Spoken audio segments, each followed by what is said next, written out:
श्री श्री श्री सद्गुरू बसवारूढ महास्वामीजी मठामध्ये श्री सद्गुरू बसवारूढ महास्वामीजी आणि सद्गुरू श्री श्री ईश्वरानंद महास्वामीजी यांच्या तैलचित्राचं अनावरण जिल्हा सरकारी वकील ॲडव्होकेट प्रदीप सिंग राजपूत, डॉक्टर सुहास पुजारी यांच्या हस्ते करण्यात आलंय। गुरुपौर्णिमेनिमित्त मठाधिपती श्री शिवपुत्र महास्वामीजी यांच्या प्रमुख उपस्थितीत विविध धार्मिक कार्यक्रम करण्यात आले। या प्रसंगी कृष्णात पाटील यांच्या विशेष प्रयत्नातून मठात बसवण्यात आलेल्या सौर ऊर्जा निर्मिती संचाचं उद्घाटन सहाय्यक पोलीस आयुक्त राजन माने यांच्या हस्ते करण्यात आलं। प्रारंभी दत्तयाग आणि रुद्राभिषेक करण्यात आला। यानंतर परमपूज्य सद्गुरू श्री ईश्वरानंद महास्वामीजी यांची महापूजा करण्यात आली।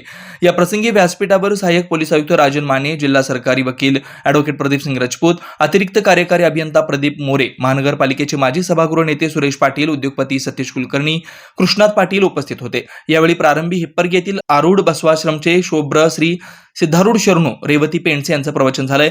तसेच परमपूज्य सद्गुरू श्री ईश्वरानंद महास्वामीजी यांनी मार्गदर्शन केलं। या कार्यक्रमात सोलापूर राष्ट्रवादी काँग्रेस पक्षाचे प्रदेश उपाध्यक्ष किसन जाधव, MIDC पोलीस ठाण्याचे पोलीस निरीक्षक विजय खोमणे, सहाय्यक पोलीस निरीक्षक भारत चंदनशिवे, महाराष्ट्र राज्य वीज वितरण कंपनीचे पुंडलिक कुंभार, ॲडव्होकेट संतोष होसमणी, सुरेश सेडशाल, महेश नंदगावकर, जयकांत थोरात आदी उपस्थित होते।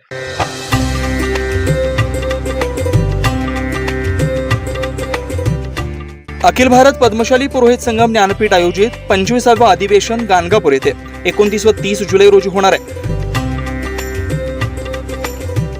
या अखिल भारत पद्मशाली पुरोहित संगमच्या स्वागत अध्यक्षपदी पंडित देवीदास यंगलदास पंतुल यांची, तर भिवंडी येथील पंडित अंबादास सिंगम यांची संमेलन अध्यक्षपदी निवड झाल्याबद्दल हार्दिक अभिनंदन व 25वे पुरोहित संमेलनास हार्दिक शुभेच्छा। शुभेच्छुक महादेव तुम्मा प्रथमेश बोम्मेन।